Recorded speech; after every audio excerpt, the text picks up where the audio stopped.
Ahmad Yani lahir di Jenar Purworejo pada tanggal 19 Juni 1922. Ia adalah putra tertua dari Sarjo bin Suharyo dan Murtini.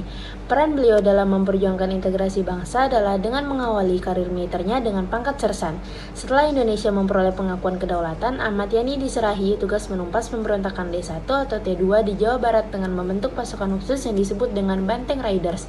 Dalam operasi tersebut, pasukannya berhasil menumpas pemberontakan D1 atau T2.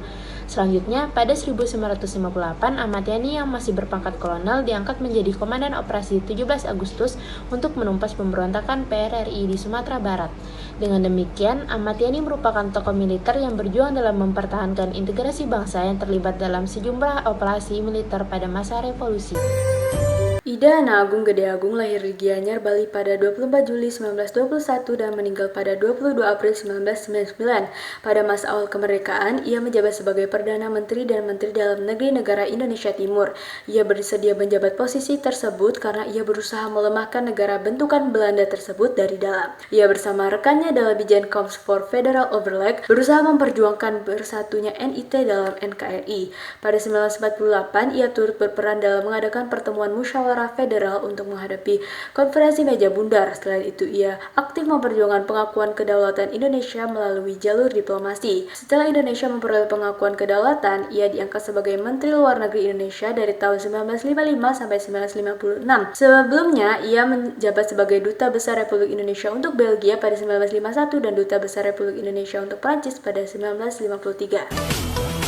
Slamet Riyadi lahir dengan nama Sukamto di Surakarta, Jawa Tengah 26 Juli 1927, tetapi nama tersebut diganti menjadi Slamet saat ia berumur 1 tahun. Slamet bersekolah di HIS Arjono, kemudian melanjutkan pendidikannya di Akademi Pelaut di Jakarta. Pada tanggal 14 Februari 1945, Riyadi pulang ke Surakarta dan mulai mendukung gerakan perlawanan di sana. Setelah Jepang menyerah, Belanda berusaha untuk kembali menjajah Indonesia. Karena itu, Riyadi mulai melakukan kampanye gerilya melawan Belanda. Ia bertanggung jawab atas Resimen 26 di Surakarta. Selama agresi militer Belanda I, Riyadi memimpin pasukan Indonesia di beberapa daerah di Jawa Tengah. Bulan September 1948, Riyadi mendapat promosi dan diberi tanggung jawab atas 4 batalion tentara dan 1 batalion tentara pelajar. Riyadi menerapkan kebijakan berpencar dan menaklukkan dalam melawan Belanda.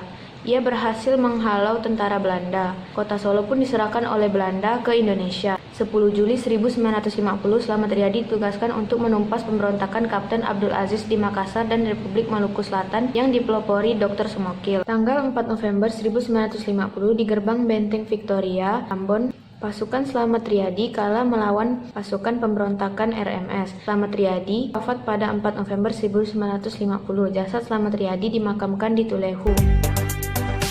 Letnan Jenderal TNI Anamerta Siswondo Parman yang lahir di Wonosobo, Jawa Tengah pada 4 Agustus 1918. Ia masuk ke sekolah tinggi kedokteran, namun tidak bisa menyelesaikan sekolah kedokterannya karena invasi Jepang.